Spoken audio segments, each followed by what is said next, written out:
પહેલા દાખલામાં a b c d e f g h i j k l m n ક્યાં સુધી હતા?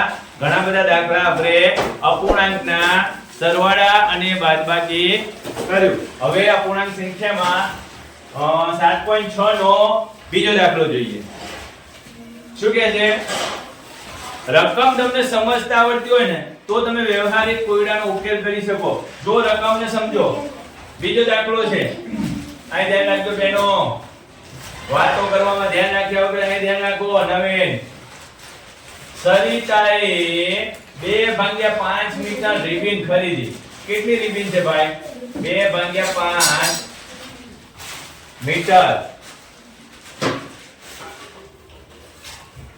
લલિતાએ 3/, આ સરિતાએ ખરીદી છે. અને 3/4 મીટર કોણે ખરીદી છે ભાઈ? લલિતાએ. તો બંને કેટલી લાંબી રિબીન ખરીદી? હવે કેટલી લાંબી ખબર પડે?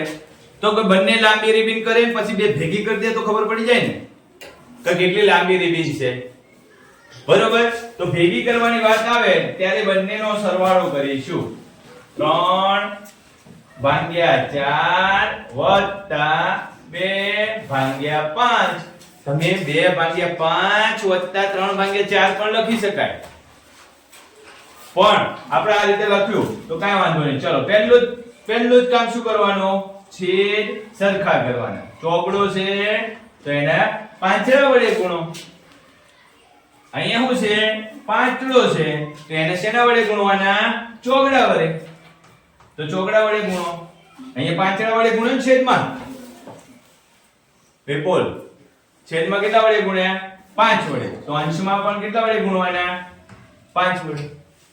છેદમાં 4 વડે ગુણ્યા તો અંશમાં પણ કેટલા વડે ગુણવાના? 4 વડે. કરવાનો સરવાળો 5 3 15 5 4 20 2 4 8 અને 5 4 20. હવે છેદ સરખા થઈ ગયા. જો તો છેદ સરખો થાય તો આપણે છેદ મૂકી દઉં અને ઉપર સરવાળો 15 + 8 15 + 8 15 ના કેટલા થાય ભાઈ?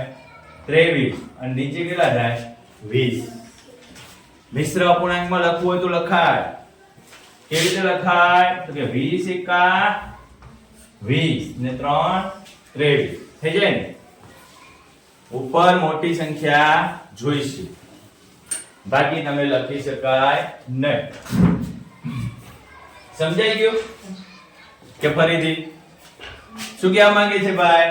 સરિતાએ આવડી અને લલિતાએ આવડી. ટોટલ કેટલી લાંબી રિબીન ખરીદી? તો સરિતાની રિબીન અને લલિતાની રિબીન બંને ભેગી કરો અને શું કરી દેવાનો? સરવાળો કરી દેવાનો. બરોબર? એટલે તમને ખબર પડશે. સમજાય? આગળ રાખો. બીજું, નેનાને કેક. નેના કેટલી કેક છે? 1.1 અને નજમા જોડે શું છે? 1.1. બંનેને સાદા અપૂર્ણાંકમાં ફેરવો. 2 એકા 2 ને 1 3/2 3 એકા 3 ને 4/3. બંનેને કુલ કેટલી કેક આપવામાં આવી? કુલ કે ને જ્યાં કરી કુલ શબ્દ આવે ને ત્યાં આપણે બંનેનો સરવાળો કરીશું. બરોબર? નેના જોડે કેક કેટલી છે? 3/2 અને નજમા જોડે 4/3 છે. બંનેના છેદ સરખા કરો. ચલો, આ બગડો છે એને તગડા વડે ગુણો અને અહીંયા તગડો છે એને કેટલા વડે ગુણીએ? બગડા વડે. તો ચાલો, ઉપર પણ તગડા વડે ગુણવાનો, ઉપર પણ બગડા વડે. શું જવાબ આવશે ભાઈ? 9/6 વત્તા 8/6 છેદ સરખો 9 વત્તા 8. 9 ના 8 કેટલા થાય ભાઈ? 17/6. એને પણ મિશ્ર અપૂર્ણાંકમાં લખી શકાય. 2 6 6 દુ 12 12 ને 5 17. 2.5/6 એટલે 5 ષષ્ઠમાંશ. બરોબર? આ બે દાખલા આપણે બતાવવાના હતા. આ થોડા વ્યવહારો કોયડા સ્વરૂપના દાખલા છે જેમાં તમારે રકમ સમજીને અપૂર્ણાંકમાં ફેરવીને અપૂર્ણાંકને શું કરવાના છે? સરવાળા કરવાના છે. બરોબર?